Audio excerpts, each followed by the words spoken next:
मेरे प्यारे बच्चों, मैं हूँ आपका अपना आदर्श भैया on the Umang genius channel. तो बेसिकली आज मैं आपको बताने वाला हूँ कि हम क्या करने वाले हैं। हम कवर करने वाले हैं हमारे साइंस के सिलेबस को, जो कि 2027 के बोर्ड्स के लिए, किसके लिए, हमारे 2027 के बोर्ड्स के लिए हमारे जो भी सिलेबस है हम वो कवर करेंगे। Subject is your science. So discuss about 2027 boards. Are you ready? So let's start beginning this chapter. Basically अभी मैं आपको क्या समझाने वाला हूँ, देखो देखो। साइंस एक सब्जेक्ट है जिसको आप हिंदी में विज्ञान बोलते हैं। ठीक है, क्या बोलते हैं? विज्ञान बोलते हैं। तो सर साइंस विज्ञान होता है, तो फिर ये विज्ञान क्या चीज कहता है? तो देखो बेटा, आपका विज्ञान जो है ना, मतलब साइंस जो है, वो आपको आपके एनवायरनमेंट के बारे में, आपके फिजिक्स डेली रूटीन में जो यूज हो रही है, आपकी आपकी आपकी ह्यूमन बॉडी के बारे में, ठीक है, आपका इन्वायरमेंट के बारे में, मतलब everything is that contain science, वो सब इंक्लूड होता है। ठीक है, तो अभी बात करते हैं हम साइंस की। तो साइंस होती क्या चीज़ है, तो ये जानो। तो देखो बेटा, साइंस की बात क्या होती है कि ना, साइंस एक चीज़ होती है हमारी, क्या होती है। साइंस के अंदर आपका कुछ कुछ कंट्रीब्यूशन आता है, जैसे कि मैं बात करता हूँ इस तरीके से। तो साइंस आपके तीन पावरफुल सेक्शंस में डिवाइडेड है। किस चीज़ के सेक्शंस डिवाइडेड है? Firstly is your physics. ठीक है, पहली चीज़ क्या है? आपकी फिजिक्स है। दूसरी चीज़ आपकी केमिस्ट्री है, केमिस्ट्री। ठीक है, and third one is your biology. ठीक है, अब हिंदी वालों के लिए भी बता दूं क्या होता है। फिजिक्स आपका होता है,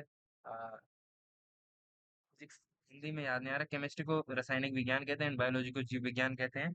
आपका ये भी कोई विज्ञान ही होता है। ठीक है, अभी बात करते हैं हम अपने फिजिक्स के सिलेबस की। तो बेसिकली देख लो बच्चों, ये चार चैप्टर आपके सिलेबस में है। किस बार? सीबीएसई के 2027 के बोर्ड्स का सिलेबस है ये फिजिक्स के चार चैप्टर। इनको ध्यान से देख लीजिएगा। मैं आपको हर चीज दूंगा, भाई टाइमलाइन टू टाइमलाइन दूंगा कि किस तरीके से आपको क्या पढ़ना है। तो देखो, फिजिक्स को पढ़ने की अपनी एक स्ट्रेटेजी है, वो स्ट्रेटेजी क्या डिटरमाइन करती है ये समझिए। देखो बच्चा, सबसे पहले फिजिक्स को पढ़ने की एक चीज होती है जिसमें आपको फॉर्मूला, जो आपके फॉर्मूलाज होते हैं ना, इनको आपको डेली याद करना पड़ता है। क्या करना पड़ता है? फॉर्मूला डेली पढ़ना पड़ता है। न्यूमेरिकल्स का प्रैक्टिस करना पड़ता है, न्यूमेरिकल्स की प्रैक्टिस मांगता है। Master diagrams, basically diagram for the light chapter. किसके लिए? लाइट चैप्टर के लिए। तो जैसा कि मैं आपको बता दूं, यहाँ पर ये रहा आपका लाइट चैप्टर। इसके लिए आपको डायग्राम की सबसे ज्यादा जरूरत है। ठीक है, और जिसको फोटो वगैरह लेना होगा तो मत लें, मैं यहाँ नीचे पीडीएफ इंक्लूड कर दूंगा, आप वहां से ले सकेंगे। ठीक है, तो आप बात कर रहे थे फिजिक्स के स्ट्रेटेजी स्ट्रेटेजी के लिए, स्टडी के। और आपको रिवाइज करने कॉन्सेप्ट्स को हर हफ्ते, क्या, हर हफ्ते, हर वीक आपको इसको रिवाइज करना ही करना है। ठीक है, समझ आ गया? अब बढ़ते हैं हम अपने केमिस्ट्री बाबा की तरफ। तो केमिस्ट्री बाबा क्या कहते हैं? तो केमिस्ट्री बाबा आपके ये कहते हैं कि आपको केमिकल रिएक्शंस इक्वेशंस को पढ़ना है। ये चैप्टर है आपका। एंड टोटल आपकी यहाँ पे 5 चैप्टर्स हैं। There are the 5 chapters in your chemistry subject. ठीक है, बेसिकली साइंस ही आपका तीन डिवाइड है। ठीक है, physics, chemistry and maths. Physics, chemistry, sorry, physics chemistry math कह दिया। Physics, chemistry and your biology. ठीक है, ये तीन में ही आपकी जो है डिवाइडेड है। आई होप आपको समझ आ रहा होगा ये। मैं केमिस्ट्री में 5 चैप्टर्स आपको पढ़ने हैं। अब केमिस्ट्री की स्ट्रेटेजी क्या होती है ये समझ लीजिए। तो केमिस्ट्री को पढ़ने के लिए सबसे पहले आपको इंपॉर्टेंट रिएक्शंस को याद करना पड़ेगा। आपकी इंपॉर्टेंट रिएक्शंस जो हैं उनको याद करना पड़ेगा आपको। ठीक है, क्वेश्चंस को, इक्वेशंस को प्रैक्टिस कर करके देखिए कि H+O2 दैट इज H2O। इस तरीके से, इस तरीके से रिएक्शंस को लिख लिख के याद कीजिए। कॉन्सेप्ट को समझिए, जो कि एक्सेप्शन केस होता है। क्या होता है? एक्सेप्शन केस के लिए आप कॉन्सेप्ट्स को सीखिए, समझिए, याद कीजिए।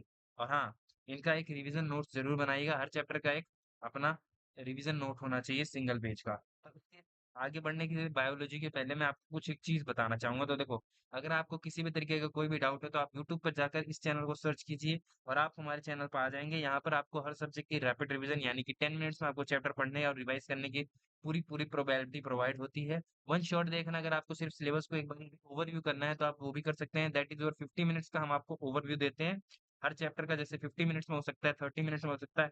बाय चैप्टर के लेंथ के हिसाब से हम उस चैप्टर को कम से कम टाइम में कवर करने की कोशिश करते हैं। इसको हम वन शॉट कहते हैं। ठीक है बेटा, इसको वन शॉट कहते हैं। और रैपिड रिवीजन आपके चाहे जितना बड़ा चैप्टर हो वो 10 मिनट में ही कवर होगा। ये रैपिड रिवीजन में आ जाता है आपके। क्या आ जाता है? रैपिड रिवीजन में आ जाता है। आई होप आपको क्लियर हो गया होगा। चैनल को ध्यान से देख लीजिएगा। चैनल आपका अपना उमंग जीनियस है। ठीक है, जिस पे आप अभी देख रहे हैं वीडियो, यही चैनल है आपका। इसको आप सब्सक्राइब कर लीजिएगा। ठीक है, और हाँ, आपके लिए एक और चीज मैं बता दूं कि बेसिकली सब्सक्राइब तो करने के लिए बात अलग है, लेकिन यहाँ पर हम चैनल पे जो देखते हैं ना कि देखिए हमारे चैनल कुछ इस तरीके का है, लोग देखते तो हैं लेकिन सब्सक्राइब नहीं करते हैं। सब्सक्राइबर्स की क्वांटिटी बहुत कम है लेकिन जो नहीं सब्सक्राइब करते हैं ना वो ज्यादा देखते हैं। तो बेटा आपसे एक रिक्वेस्ट है, अगर आप चैनल पर देख रहे हैं ना वीडियो, अगर आप ये वीडियो देख रहे हैं तो आप चैनल को सब्सक्राइब जरूर कीजिएगा। ठीक है, अगर अच्छी लगती है आपको तो वीडियो को लाइक करके शेयर कमेंट भी जरूर कीजिएगा, अपना रिस्पॉन्स में दीजिएगा ताकि हमें पता चले कि आप कहाँ से और किस तरीके से हमारा वीडियो देख रहे हैं। तो बात करते हैं अभी हम बायोलॉजी की। तो बायोलॉजी में आपका सबसे पहले ये 4 चैप्टर हैं, ठीक है? 4 चैप्टर्स आपके बायोलॉजी में आते हैं आपके साइंस के, हाँ? और ये चारों चैप्टर आपको किस तरीके से पढ़ना है, इसकी स्ट्रेटेजी है। सबसे पहले आपको डायग्राम हमेशा अपने बनाना पड़ेगा। क्या बनाना पड़ेगा? आपको डायग्राम्स का हमेशा लर्न करना पड़ेगा। डायग्राम्स को प्रैक्टिस करनी पड़ेगी। की टर्म्स मतलब कि सीधी-सी बात है, कुछ बायोलॉजी में भी एक्सेप्शंस होते हैं, उनको याद करना। एक इम्पोर्टेंट डेफिनेशंस को याद करना। क्या करना? डेफिनेशंस को याद करना, ठीक है? ये थोड़ी डॉक्टर वाली राइटिंग भी हो गई है। तो डेफिनेशंस को याद करना। अभी एनसीईआरटी को सबसे ज्यादा केयरफुली पढ़ना क्योंकि बायोलॉजी ना आपके नीट में भी सिर्फ कहाँ से आती है? बायोलॉजी आपके एनसीईआरटी से ही आती है। किससे आती है? एनसीईआरटी से ही आती है। तो सीधी सी बात है, अगर आपको बोर्ड से तो भी बायोलॉजी उसी से ही आएगी। पीवाईक्यूज आप उठा के देख सकते हैं, वो आपको ज्यादा analyze करने में मदद करेगा। अब मैं बात कर लेता हूँ कि हाई प्रायोरिटी के चैप्टर्स क्या हैं। देखो बेटा, साइंस में हाई प्रायोरिटी के चैप्टर्स आपकी इलेक्ट्रिसिटी है, आपका लाइट है, आपका कार्बन एंड कंपाउंड है, life process and heredity and evolution. Means chemistry में आपका सिर्फ एक ही चैप्टर है, that is your carbon and compound. Physics में आपके 2 चैप्टर्स हैं, लाइफ प्रोसेस। अगर आप इतना करते हैं ना तो आप 33% जो कि आपका पासिंग मार्क्स होता है ये आप स्कोर कर सकेंगे। ये हाई प्रायोरिटाइज सब्जेक्ट, इसी हिसाब से टॉपिक्स को डिसाइड किया गया है। ये 4 चैप्टर, ये 5 चैप्टर आपके, ये 5 चैप्टर्स आपके मूल मंत्र साबित हो सकते हैं। क्या हो सकते हैं? मूल मंत्र साबित हो सकते हैं, ठीक है? जो कि आपको एग्जाम निकालने में मदद करेंगे। आई होप आपको समझ आ गया होगा कि ये जो आपका 5 चैप्टर्स मूल मंत्र है, ये आपको 33% दिलाने में बोर्ड्स में सबसे ज्यादा मदद करने वाला है। तो बात करते हैं अभी हम 6 मंथ, अगर आपके पास है तो आप ये रोड मैप तैयार कर सकते हैं। अगर आपके पास 6 मंथ नहीं है तो कोई दिक्कत नहीं है, हमारे एक और वीडियो डली हुई है, दैट इज योर 42 95% का क्राइटेरिया आप कैसे 3 महीने में पूरा करेंगे, ये चीज मैंने आपको बहुत अच्छी तरीके से समझाई हुई है। उसको वो रोड मैप आप जाकर देख लीजिए, वो आपको समझेंगे तो ज्यादा समझ आ जाएगा। अभी बात करते हैं हम बेटा कि हम क्या समझ रहे थे। हम ये समझ रहे थे सर हमारे पास अगर 6 महीना है तो हम किस तरीके से, तो देखो सीधी बात है, फिजिक्स क्या और केमिस्ट्री के लिए 1-2 महीना, 1 मंथ टू 2 मंथ। और बायोलॉजी और फर्स्ट रिवीजन आपको करना है, बायोलॉजी को पूरा करके, और पहला रिवीजन जो मारना है वो आपको 3 से 4 महीने में करना है। और 5वें से 6ठे महीने में आपको पीवाईक्यूज और सैंपल पेपर साथ में पूरे पूरे सिलेबस का, इसका पूरे पूरे सिलेबस का रिवीजन मार देना है, ठीक है? ये आपको 100 एंड 101% 100 नंबर दिलाएगा out of science, out of 100 to 100। ठीक है, देखो बेटा, आप सीधी सी बात है कि डेली साइंस पढ़ने के लिए एक रूटीन होता है। आपको साइंस डेली पढ़ना है तो उसका एक रूटीन होगा, आपको कोई भी चीज करना है उसकी रूटीन होती है। हर रूटीन को फॉलो करने के लिए कुछ ना कुछ हमें एक प्लान बनाना पड़ता है। तो मैंने बेसिकली आपको अपनी तरफ से, जैसा मेरा मानना है, मैंने एक प्लान बना के दिया हुआ है। आप इसका स्क्रीनशॉट ले सकते हैं, बाकी आपको मैं पीडीएफ प्रोवाइड कर ही रहा हूँ डिस्क्रिप्शन में, वहां से आप इस पीडीएफ को डाउनलोड कर सकते हैं। तो बेटा ये बात याद रखना कि अगर कोई भी चीज करना है ना, उसको सबसे पहले क्या पढ़ना पड़ता है? उसको सबसे पहले करना पड़ता है आपको प्लान।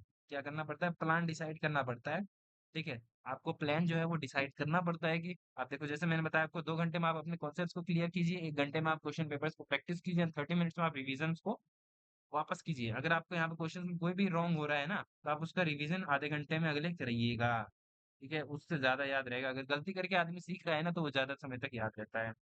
अभी बात करते हैं हम बोर्ड्स के एग्जाम्स की, कुछ टिप्स दूंगा आपको मैं, टिप्स एंड ट्रिक्स, ठीक है? तो बोर्ड्स के एग्जाम्स की क्या टिप एंड ट्रिक्स है सर? तो बेटा ये बात याद रखो कि बोर्ड्स के एग्जाम्स की कोई टिप एंड ट्रिक नहीं होती है, ये जो बोलते हैं वो फेक बोलते हैं।